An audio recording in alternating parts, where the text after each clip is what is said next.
Bonjour et bienvenue dans ma chaîne. Aujourd'hui, on va faire la correction des exercices 3, 4 et 5 concernant l'emprunt individu remboursable par les annuités constantes.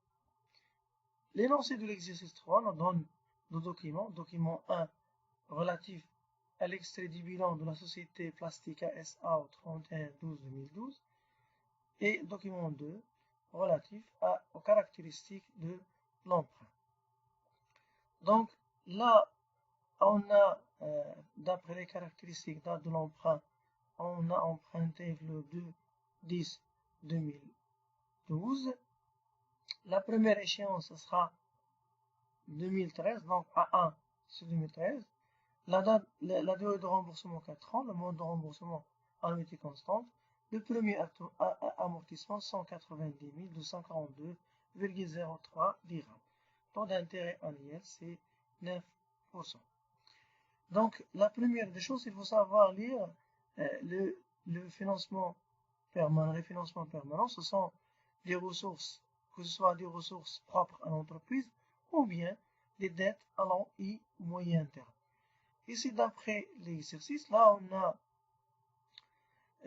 dans le renvoi suivant autre dette de financement, il s'agit des seuls emprunts contractés par l'entreprise auprès d'un établissement de crédit.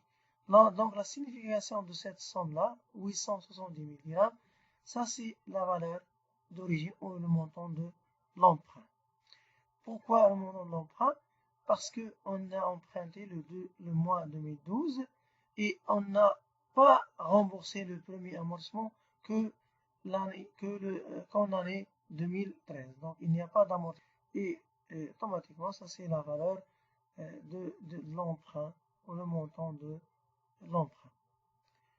Il nous demande maintenant de calculer d'abord l'annuité constante. Le dernier amortissement, ça veut dire A4, puisqu'il est remboursable sur 4 ans. Et le dernier, intérêt I4. Voyons maintenant la correction. On a V0, 870 000 dirhams. N, la durée de remboursement 4 ans. Le premier amortissement 190 242,03 dirhams. Et le taux, c'est 9%. Donc, il nous demande de calculer l'annuité. On a V0 et on a le temps. Donc, on peut appliquer la formule de V0 et A. V0 égale, ou bien A égale V0 fois I sur 1 moins 1 plus I à la puissance moins 1. Et d'après la table financière numéro 5, on peut trouver cette valeur. Donc, je vais remplacer la valeur d'emprunt, c'est celle qui figure dans le bilan. Donc, c'est 870 000 dirhams fois le taux 0,09 sur 1 moins 1,09 à la puissance moins 4. Ce qui va nous donner le montant de l'annuité qui est de 268 542,03. Deuxième question, le dernier amortissement. Ça veut dire c'est A4. Le dernier amortissement, c'est A4. Nous savons que la formule qui lie l'annuité avec le dernier amortissement, annuité égale le dernier amortissement auquel on va multiplier par 1 plus I. On a déjà calculé, donc AN égale A divisé par 1 plus I. C'est ce qu'on va utiliser ici. Donc A4, le dernier amortissement, égale l'annuité 268 542,03 divisé par 1,09, ce qui va nous donner annuité de 246 000, amortissement pardon, de 246 368,83. Le dernier intérêt, automatiquement, c'est I4. On a ici l'annuité, on a A4, et nous savons que l'annuité égale la somme de l'amortissement plus le montant de l'intérêt. Donc, on peut trouver l'intérêt à travers cette formule. Donc, l'intérêt égale annuité moins amortissement. L'annuité de 60 542,03 moins 246 368,83 égale 21 173,20. Ça, c'est le dernier intérêt. On peut trouver le dernier intérêt à travers une autre méthode. On a I4, le capital restant dû, puisque nous parlons de la dernière année. Nous savons que à la dernière année, le capital restant dû début de période égale le dernier amortissement. Et puisqu'on a trouvé déjà le dernier amortissement, c'est le capital restant dû. Je vais multiplier le capital restant dû début de période fois le taux, ce qui va nous donner 21, même résultat, 21 173,20. Voyons maintenant le quatrième exercice. Dans l'entreprise a emprunté 500 000 grammes. La date du 2 mai 2016, ça c'est la date de conclusion du contrat. Il est remboursable par 10 semestrialités constantes de fin de période, puisque la première a été payée un semestre après, donc le 31/10/2016. Tout intérêt semestriel, c'est 5%. Calculer le premier amortissement à 1, calculer l'annuité ou la semestrialité constante, calculer le capital restant dû à la fin du premier semestre et remplir l'extrait des tableaux suivants donnés en annexe. Donc, on va répondre à la première question, calculer le premier amortissement. Nous savons que la relation qui lie entre l'amortissement et le montant de l'emprunt, le montant de l'emprunt et le premier amortissement, fait 0 égale à 1 fois 1 plus I à la puissance n moins 1 sur I. Il suffit de remplacer tous ces éléments par ces valeurs. Là, le montant de l'emprunt, c'est 500 000 dirhams, c'est une donnée, égale à 1 fois 1,05, le taux c'est 5%, à la puissance n 10, moins 1 sur le taux qui est 0,05. Ce qui va nous donner à 1 égale 39 752,29 dirhams. Calculons maintenant l'annuité. L'annuité, nous savons que l'annuité égale la valeur d'origine fois I sur 1 moins 1 plus I. Et ça, il est donné par la table financière numéro 5. Donc A égale 500, la valeur de l'emprunt, fois 0,05 sur 1 moins 1 sur 1 moins 1,05 à la puissance n, ce qui va nous donner le montant de la semestrialité constante qui est égal à 64 752,29. Troisième question, calcule le capital restant dû après le paiement de premier ou de la première semestrialité. Donc, c'est CRD, capital restant dû, après, donc nous savons que le capital restant dû début de période, moins l'amortissement, ça nous donne le capital restant dû fin. Nous parlons ici de premier, capital restant dû après le paiement du premier amortissement. Donc on a la valeur du premier capital restant dû de la première année, c'est le montant de l'emprunt. Le premier amortissement, on l'a déjà calculé, c'est 39 752,29. La différence, ça va nous donner le capital restant dû fin de période du premier semestre et qui sera la base des calculs pour la deuxième semestrialité. Donc, on va faire la différence. Ça va nous donner le capital. Il nous reste à payer après le paiement de la première semestrialité 460 000 dirhams, 7,71. Quatrième question, essayez de remplir l'extrait des tableaux de l'amortissement de l'emprunt relatif deuxième ligne. Ça veut dire après le paiement de le premier semestre. Donc, on a calculé déjà le capital restant dû après le premier semestre. Ce sera le montant du capital restant dû en début de la période 2.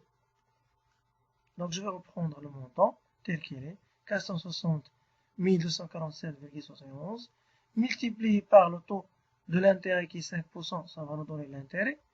L'amortissement, puisqu'on a l'annuité, elle est constante, quelles que soient les années, on a déjà calculé l'annuité. Donc, on va remplacer l'annuité par sa valeur. La différence entre annuité, l'amortissement est égal à annuité moins l'intérêt, le montant de l'intérêt, puisque l'annuité est égale à amortissement plus intérêt. La semestrialité, c'est la somme de ces deux. Et donc, par différence, on va trouver le montant de l'amortissement. L'amortissement est égal à donc la différence entre ces deux, ça va donner 41 739,90. Le capital restant dû fin de période, c'est le montant du capital début de période, moins le montant qu'on a trouvé dans le colonne de l'amortissement, 1 moins 2, ça va nous donner le capital restant dû fin de période qui est égal à 418 507,81.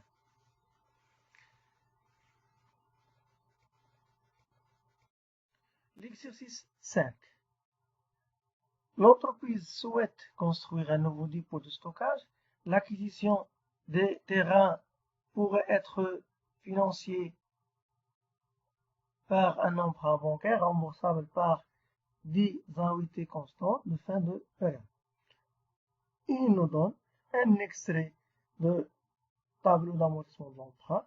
Et on a ici le capital restant dû au début de la première période. Ça, c'est le montant de l'emprunt, tout simplement, c'est le montant emprunté. Le I1, l'intérêt de la première année, il est déjà donné. Et il nous demande de calculer le taux d'intérêt de l'emprunt, calculer le montant de l'annuité constante, deuxième question, et compléter l'extrait de l'amortissement de l'emprunt.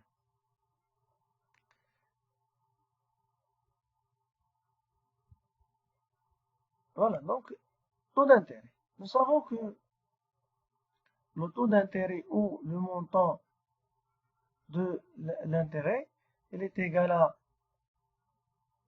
nous savons que la valeur de l'emprunt fois I, ça va nous donner l'intérêt.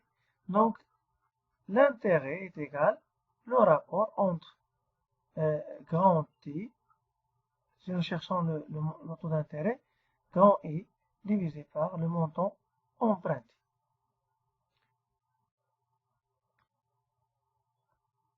Donc, le taux, c'est 5%. 40 000, c'est I1 égale le montant emprunté fois le taux. Donc, le taux égale I1 divisé par 960 000 qui est le montant emprunté. Ça va nous donner un taux d'intérêt de 5%. L'intérêt, le montant de l'emprunt. Le montant de l'emprunt, puisqu'on a la valeur de l'emprunt, donc VI fois I sur 1 moins 1 plus I à la puissance N. Et je vais remplacer tous ces éléments par leur valeur. Donc A égale 960 000, la valeur d'origine, ou le montant de l'emprunt, fois 0,05 sur 1 moins 1,05 à la puissance moins 10. Ce qui va nous donner une annuité de 124 324,41. Et on va remplir par la suite le montant, le tableau de l'amortissement. Dans le tableau d'amortissement, on a déjà calculé quelques éléments. On a A1, c'est une donc A1, c'est la différence puisqu'on a déjà l'annuité, et par différence, l'annuité c'est une donnée qu'on a déjà calculée, et par différence entre l'annuité et l'intérêt, on va calculer le montant du premier amortissement. Le capital restant du fin de période, il est égal capital divisé période moins l'amortissement, ce qui va nous donner 883 675,59. Et par la suite, il nous demande de calculer 9e ligne. Attention, il y en a certains élèves qui vont prendre cette valeur-là et ils vont la mettre ici, au capital début de 9e année. C'est faux parce que ce n'est plus l'année qui suit 1, et c'est la 9e ligne. Donc vous devez faire attention. Donc on va calculer maintenant A9. A9 à travers la relation qui va lier entre les différents amortissements. A9 égale à A1 fois 1 plus I à la puissance 9 moins 1 qui est 8. A1, on l'a déjà calculé, on va la remplacer par sa valeur. Le taux 1,05 à la puissance 8, et ça va nous donner un amortissement de 9e ligne qui est 112 765,92. Et puis, on va calculer par différence le montant de l'intérêt. Le montant de l'intérêt, ça va se calculer par différence entre intérêt, annuité et amortissement. Ça va nous donner 11 558,49.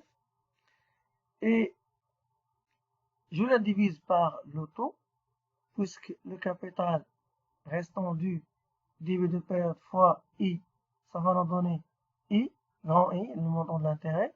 Ici, on a le montant de l'intérêt et le montant de taux d'intérêt. Donc, il suffit de faire le rapport entre ces deux valeurs. Ce qui va nous donner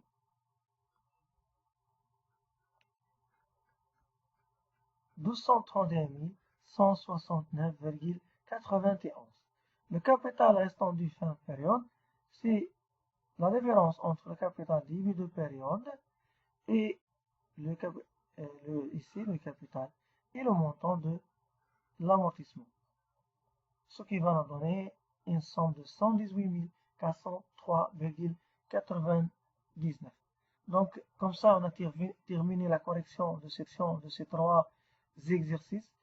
Je vous donne rendez-vous, Inch'Allah, avec deux exercices qui vont être un peu difficiles par rapport à ces exercices.